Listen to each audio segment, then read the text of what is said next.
Bonjour et bienvenue dans ce nouveau tuto. Aujourd'hui, on va voir comment enchaîner des animations. Alors, je vous ai fait un petit exemple. On regarde ici.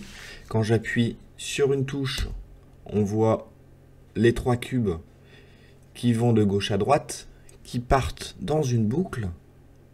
Et quand j'appuie sur une seconde touche, on voit les cubes qui partent vers la droite et qui s'effacent. Donc comment j'ai fait ça? Dans un premier temps, je suis allé dans Blender, j'ai créé une animation avec trois cubes. Voilà. Les cubes montent les uns après les autres, puis partent sur la droite. Cette animation, je l'ai exportée dans Unreal. Ici, je vais refaire l'import. Donc je l'ai exporté au format FBX. J'ai coché la case Skeleton. Et sinon, j'ai laissé tous les autres settings par défaut. Ici, on a un message d'erreur comme quoi il n'y a pas de bind pose. C'est normal, dans Blender, je n'avais pas fait de Skeleton Mesh. Donc, on a ici notre animation. Cette animation, ce qu'on va faire, c'est qu'on va la dupliquer. Une première fois pour sa position de départ. Une seconde fois pour le début.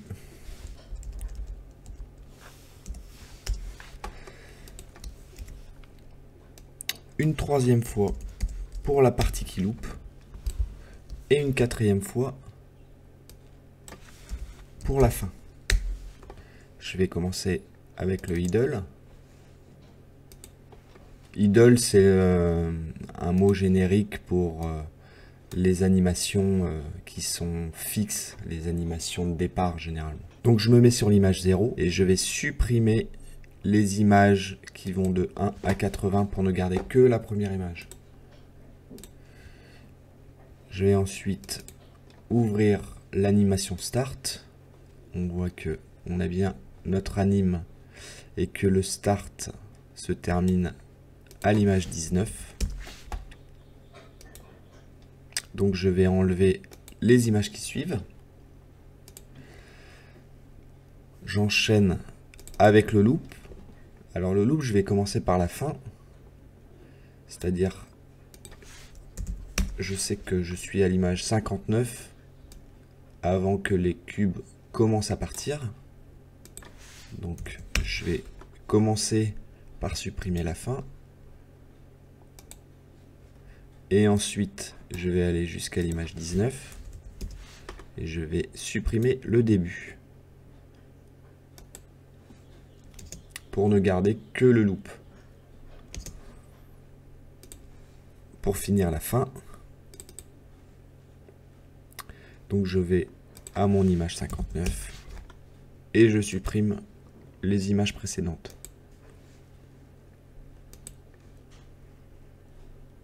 Je peux fermer tout ça. J'enregistre tout. Cette animation, je vais la mettre dans un blueprint de type actor que je vais appeler BP 3 cubes.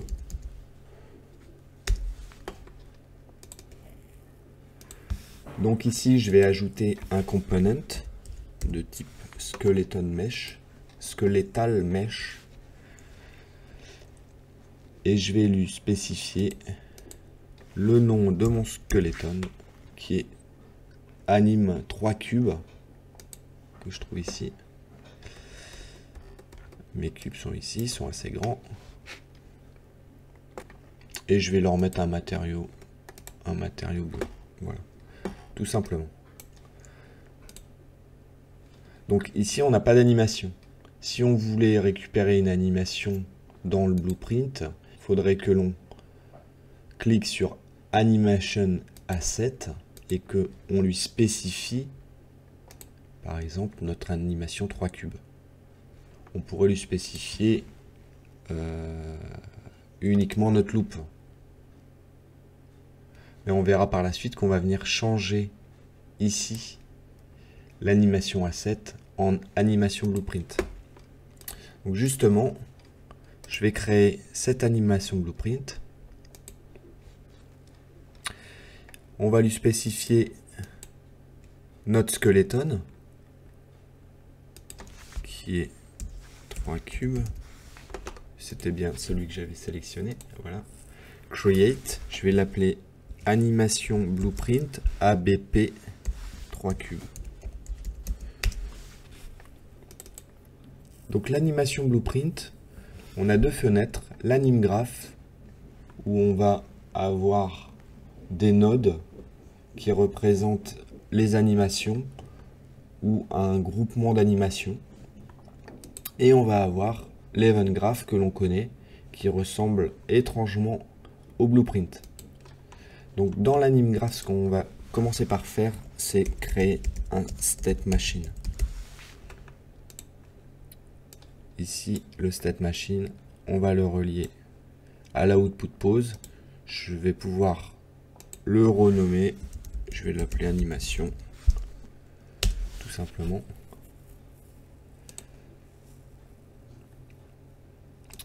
Donc, une fois que j'ai créé mon state machine, je vais rentrer à l'intérieur.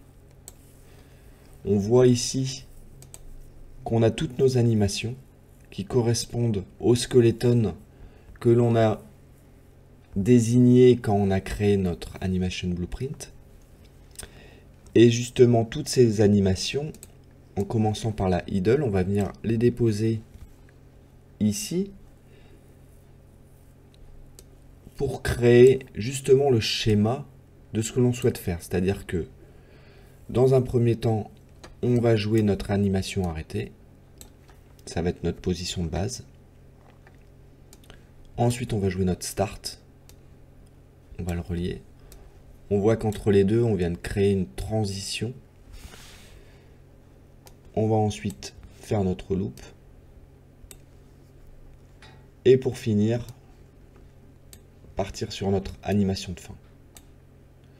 Une fois qu'on est à l'animation de fin, on revient ici sur notre animation de début. Donc comment passer d'une animation à une autre? On va faire ça avec les transitions. On voit qu'il y a des erreurs au niveau de ces transitions. Pourquoi? Parce qu'il faut les définir, c'est-à-dire mettre des conditions. Donc ici, je vais créer une variable. Je vais l'appeler ID transition.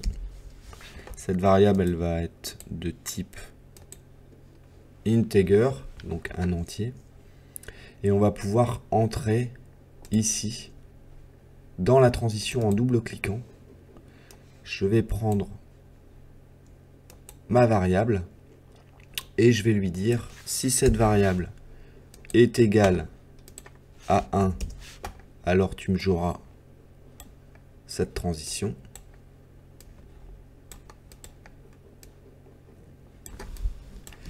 Je vais copier ça, je vais revenir en arrière, je vais aller sur ma seconde transition, je vais la coller et changer l'ID. Si la variable est égale à 2, alors on passera de la position start à la position loop. Vous avez tout compris. Si elle est égale à 3, alors on passera sur l'animation de fin. Et là, ici, en fait, je vais mettre si elle est égale à 0, on reviendra à la position d'origine.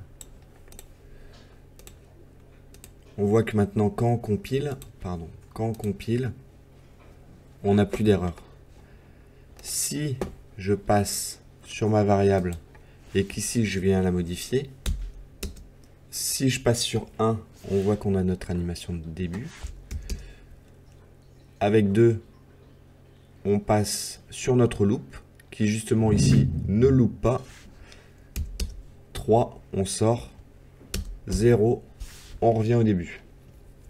En ce qui concerne le loop, on va aller sur l'animation de loop, qui est ici, et on va lui dire tout simplement de faire une loop.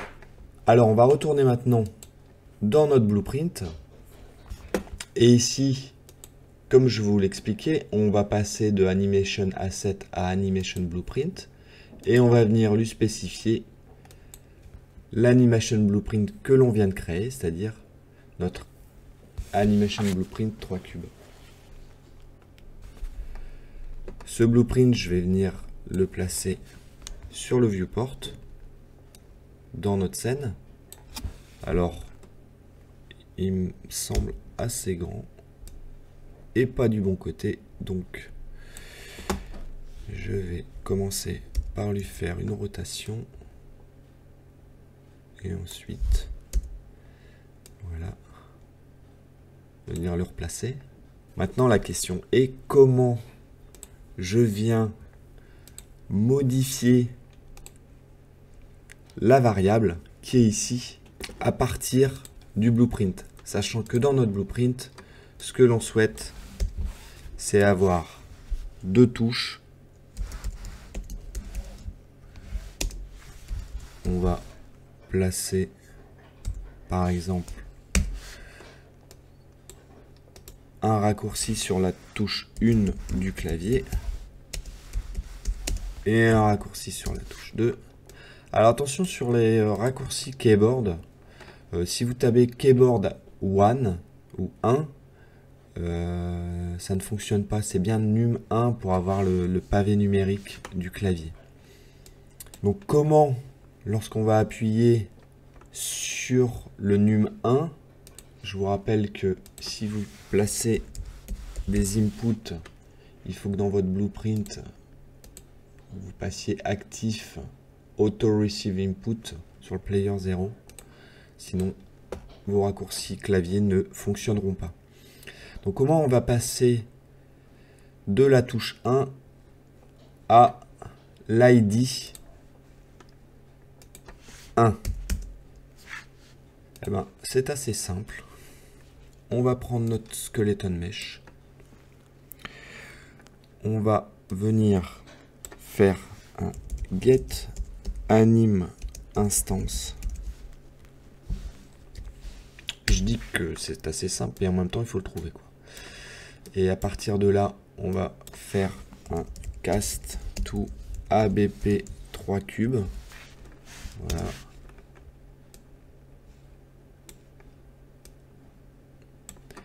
Et de ABP 3 cubes, on va faire un set, on l'a appelé ID transition.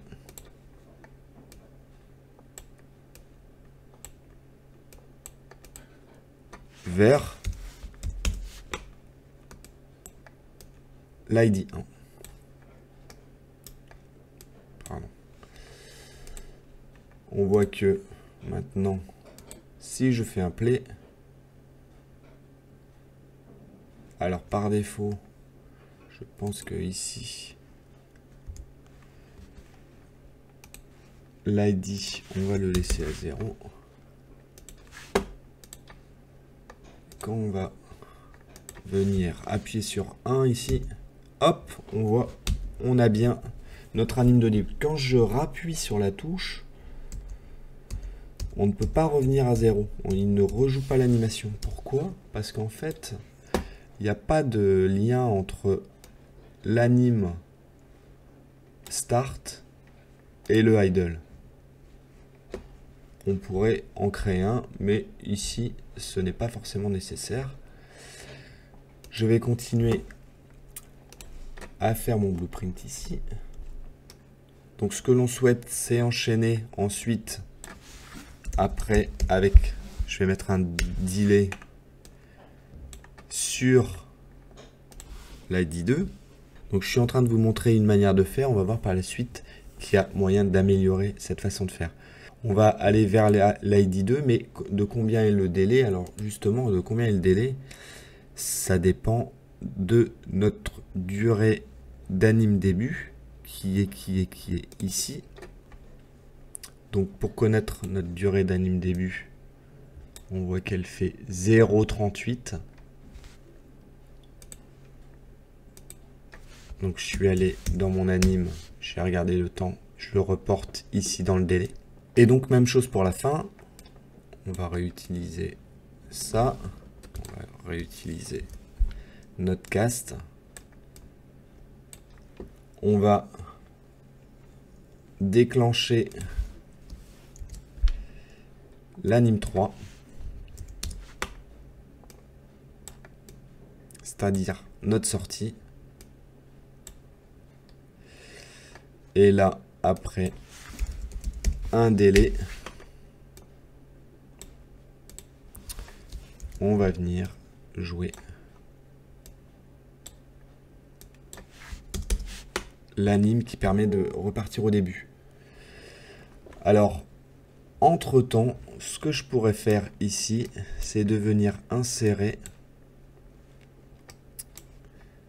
sur mon skeletal mesh un set visibility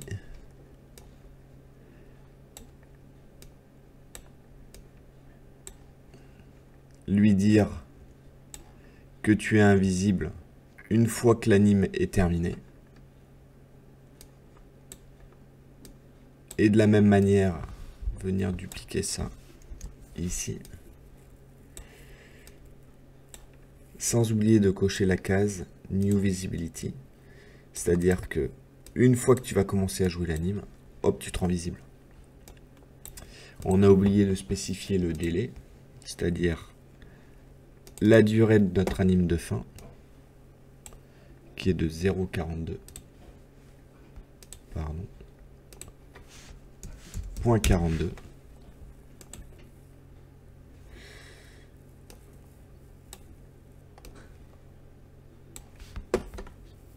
Pour être plus visible, on va la passer comme ça.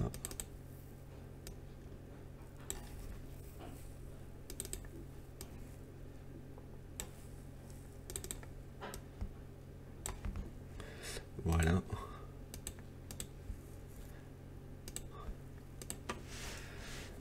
J'appuie sur 1. Ça joue. Ça part en boucle. J'appuie sur 2. L'animation part et s'éteint. Tout cela fonctionne parfaitement. Le problème, c'est que ce qui serait bien, c'est d'enchaîner automatiquement ici. C'est-à-dire pouvoir se passer de ça. Et de la même manière, pouvoir enchaîner automatiquement à la fin. C'est-à-dire ne pas avoir à mettre un délai.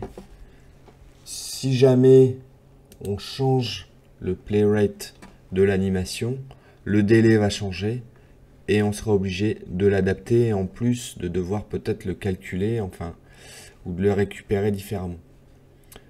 Donc on a la possibilité de venir sur les animations, on voit ici, ou sur les transitions un peu plus bas ici, venir mettre des notify, des triggers qui vont permettre de déclencher des animations.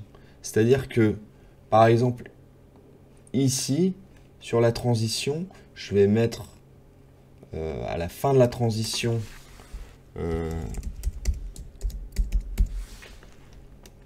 un mot-clé, start loop. Et ce start loop, je vais venir dans l'event graph, créer un custom event. Alors attention, ce custom event, il faut commencer par écrire anime notify et ensuite mettre votre mot-clé, en l'occurrence start loop. Et qu'est-ce qui va faire ce start loop? Tout simplement, il va venir set l'id.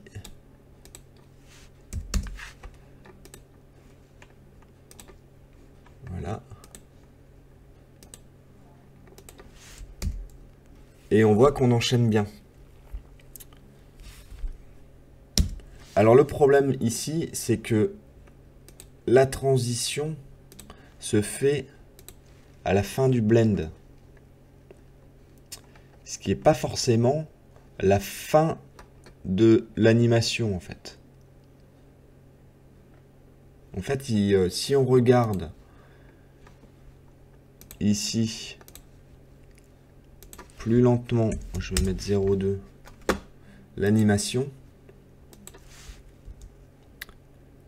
les cubes commencent à se soulever alors qu'ils ne sont pas à leur position finale, ce qui n'était pas le cas dans Blender.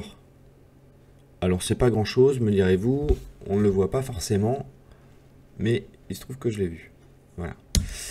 Pour la fin, j'ai utilisé une autre technique, c'est-à-dire que je suis allé sur mon animation de fin, qui est déjà ouverte, et ici on va rajouter un Notify. Avant ça, on va créer un blueprint. Alors pour une fois, on va utiliser un blueprint d'une classe particulière, et la classe, ça va être justement Notify. On va bien prendre le anim Notify et pas le anim Notify State. Je vais l'appeler BP Notify. Alors c'est assez intéressant. Ici, on voit que sur les fonctions, on peut recevoir des notifications. Et à partir de là, venir entrer du code, par exemple un print string.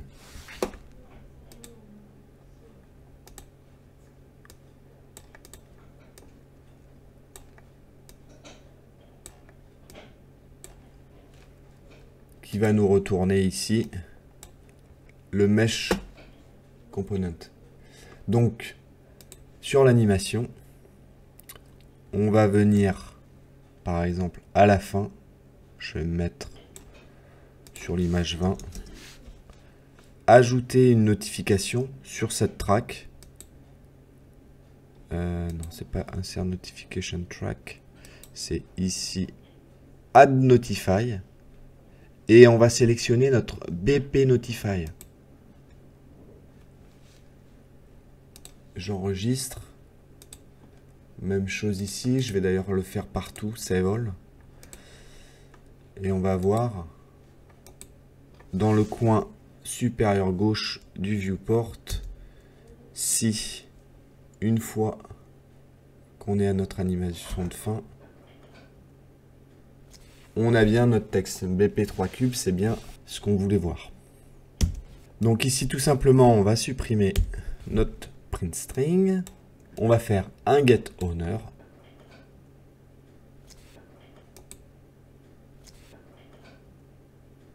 Ensuite, on va faire un petit cast to notre BP3 cube. Voilà.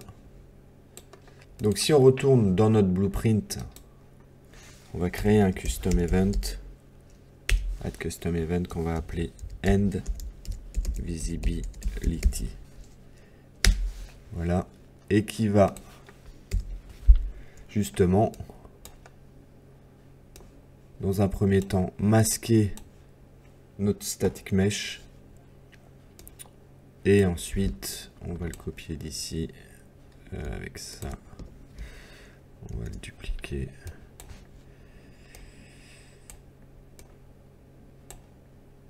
Et ensuite qui va enchaîner directement vers l'ID 0. Ça et ça, on peut les supprimer. Je retourne dans mon blueprint Notify. Et là, ici, on va donc aller chercher notre end visibility.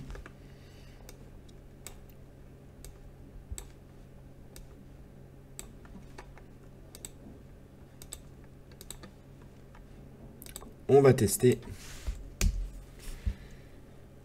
On a bien notre animation d'entrée, la loupe et l'animation de sortie. Donc voilà, c'est assez complet. J'ai ajouté la partie Notify. Je pense qu'il y a d'autres moyens de faire. L'important, c'est de réussir, mais peut-être qu'il y a plus simple. N'hésitez pas à m'en faire part. Voilà, je vous dis à bientôt.